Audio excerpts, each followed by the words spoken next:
So, Alexei, it's finally happened. The dinosaurs are in Melbourne. How does this make you feel? Well, я думаю, что это очень важное событие. It's a very great event in our scientific life and our life of museums because, first of all, I was in Australia 20 years ago and I like this country and people from Australia. I met here a lot of good scientists and good friends. It's one reason why we sent exhibition in Australia, so far from Moscow. And second reason, in Australia, you have a lot of very high-level scientists and geological and paleontological situation in Russia and in Australia, in some places in Russia and in Australia, very similar. And comparison of material from Russia and Australia, very important for science. And in exhibition sense, it's very nice for us if people from Australia will come to exhibition and will have good time to see Russian fossils and Russian dinosaurs. Because I think that science and exhibitions, it's very important part of education of people. And very often I'm thinking that people believe that if they know artist or know art in different parts of worlds, but didn't know about our history of our Earth, they're not enough educated, not enough, I don't know in English, достаточно интеллигентный. What in English, intelligently? Intelligence. Intelligence, yeah, not enough intelligence. If they don't know about history of our Earth and life, because we can change on our globe a lot, but we must know what we can, what we can't. And we can know that only if we know history of evolution and if we have knowledge about trends and evolution in evolution and trends of evolution of biosphere.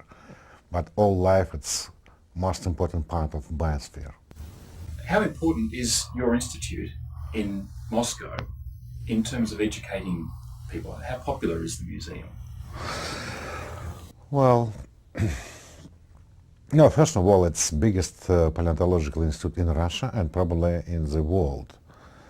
And we have more than 100 scientists who study paleontology.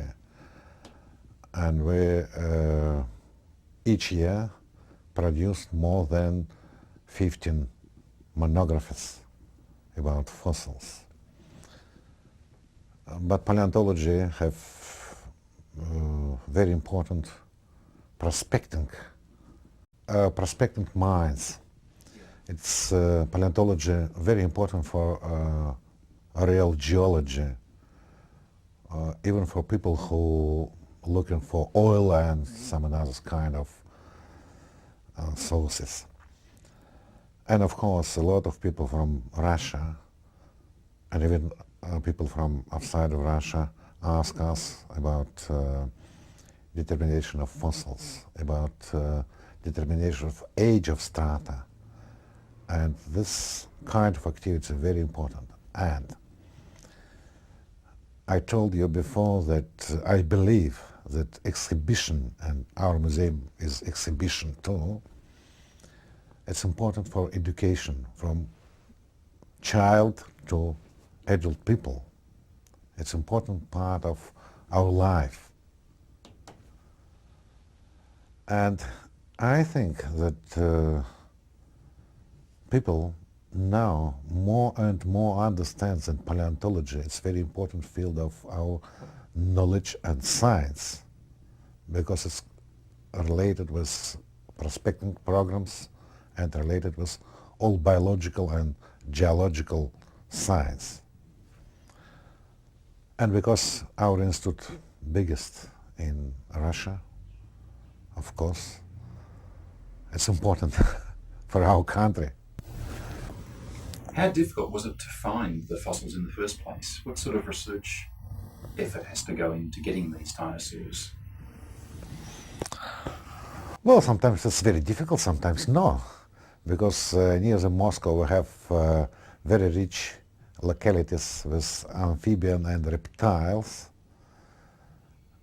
and each year we can collect several skulls and skeleton, full skeleton, and in south of Siberia and Mongolia, in all Central Asia, we have a lot of good localities with very good preserved material.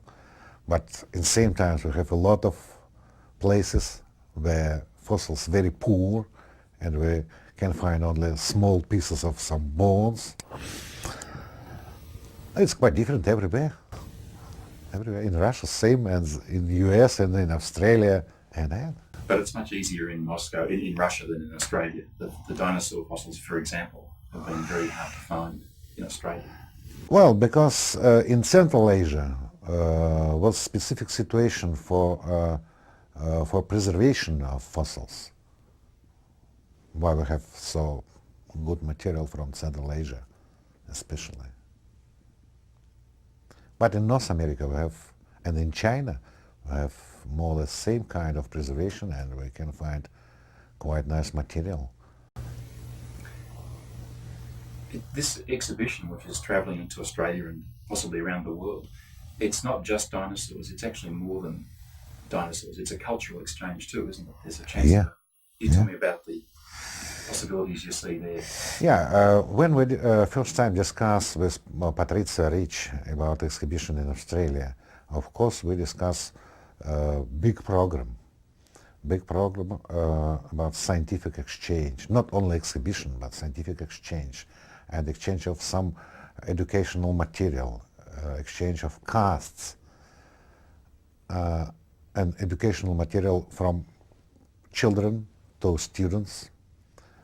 And we have very big, not now, I hope that we will have very big program, scientific program, because it's not only exchange of ideas, it's necessary to see material in the place.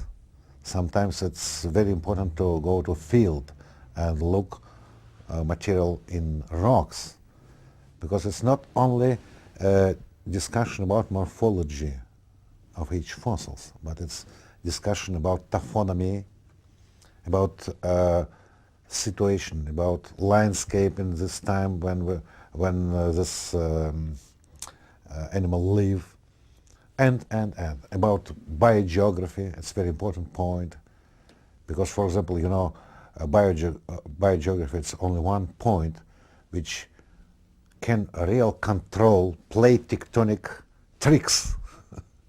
When I visited the museum a few months ago, it's a very beautiful museum. The artwork and so on is superb. I agree. It's wonderful. How difficult has it been to draw that all together and to keep the research going? How difficult is it for you to keep your institute alive? Well, now it's difficult. Now it's difficult because, you know, situation in Russia very complicated, and all rules in Russia change. Maybe it's better, maybe in some directions not so good. But for us, most important question is budget, of course. And we have a real budget from Academy of Sciences, which cover only maybe 50% of our expenses. And we have good connection with oil people. We receive some money from oil people, and we receive some money from governmental programs, scientific programs, like we have big program which called Evolution of Biosphere. And our institute head of this part of program, Evolution of Biosphere. And sometimes our foreign colleagues help us to bring some equipment or spend some help us to organize field excursion, and of course last portion we have from exhibitions, because we need, more and more equipment, because paleontology is not very simple science. It's not only needles and leaves. We have, for example, in our institute, two scanning electronic microscopes and some very, very complicated equipment, and we make more and more complicated investigations. For example, I study fossil bacteria, last 2 years probably, and it's need scanning microscope and some another equipment. It's very expensive, and if I want to have a good quality of science in my institute, I must thinking about some possibility to get money and develop equipment, and of course I must invite more and more young people, because it's again problem. And now we have a lot of people who near the pension, and continuation of science will be good only if we'll invite every time young people. That's a very important point too. But for that, again, I need money. Without being silly about it, I guess one of the reasons that you've got the exhibition travelling is to help get some money back. So Yes, of course. in a strange way, the actual fossils themselves have become a kind of currency. Yeah. Of course, after that we can buy some equipment, and maybe sometimes we can help even in salary. Just imagine I've got some film taken in your museum. Can you just sort of talk me through the three galleries, just in general terms? No, we have four galleries. Four galleries. First gallery, it's it's only invertebrate paleontology. And only for second gallery, we start in age order: Paleozoic, Mesozoic, and Cenozoic. And we have, of course, very spectacular vertebrata in this halls, but in the same times we have quite good exhibition of invertebrata. But of course people usually looking more vertebrata than invertebrata. Yeah, they're bigger and more spectacular. Yes, of course, it's more spectacular. In Australia, we have seen a trend over 10 years, I suppose, maybe longer, where people are becoming disillusioned with science. They're getting into astrology and paramedicine, strange things. How do you feel about that? Is the situation similar in Russia? Well, yes, more or less similar. I think that all time when in the world something change more or less dramatically, people want to have something unusual. It's connected. But another side that exactly paleontology, it's very unusual part of science too. And I told you before that well-known Russian paleontologist David one time say that astronomy and paleontology very exciting, very attractive for crazy people. And in this direction, I think that in the world, around of the world, we have a lot of people who study and interested in paleontology. It's normal situation. That's a great point. I like that. Yeah, lots of crazy people studying. Yeah. Yeah. Let me just check things I might have missed. No, I think that crazy people are normal for world. We need crazy people. in a funny kind of way, Pat Rich is a crazy person, a very nice crazy person. Tell me about how the exhibition started to travel to Australia. Well, I met Patrizia Ricci in Japan, and she spent maybe a few hours in our exhibition in Japan. And after that, I met her in Geological Congress in Kyoto, and we discussed about possibility to bring this exhibition in Australia. And it was in August last year, and now August this year, and exhibition now in Melbourne. It's a very short period between first discussion and exhibition in Melbourne. I didn't believe after Kyoto that it will be so fast. But Patrizia Rich and Tom Rich and you and uh, Chris Tassel so active, and our people were so enthusiastic to bring exhibition to Australia that 1 year will be enough for that. It's a very unusual case, because usually we prepare material for some big exhibition much longer, about 2 years. About 2 years. It certainly has been an exceptional fast track of the whole thing. Yeah, because all people was very enthusiastic in that. Just, if you don't mind, just somehow weave a sentence that finishes up with, so it's not absolutely bad. Well, what do you think about the exhibition as it's set up? I don't understand what is set up. Oh, sorry, set up. How it's been mounted or put in place. How it's been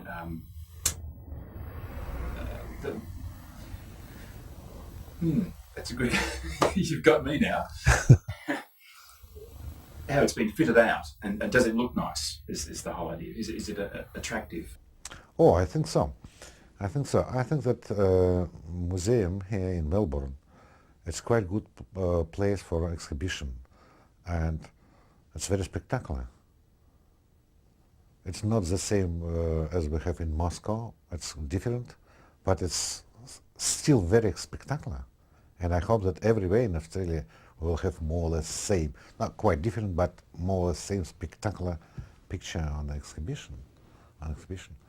And you know, when somebody asked me about a result in Melbourne, I say not absolutely bad. It means that it's excellent. That's great. I'd like to just pursue one more line. That's the Institute in Moscow is very beautiful.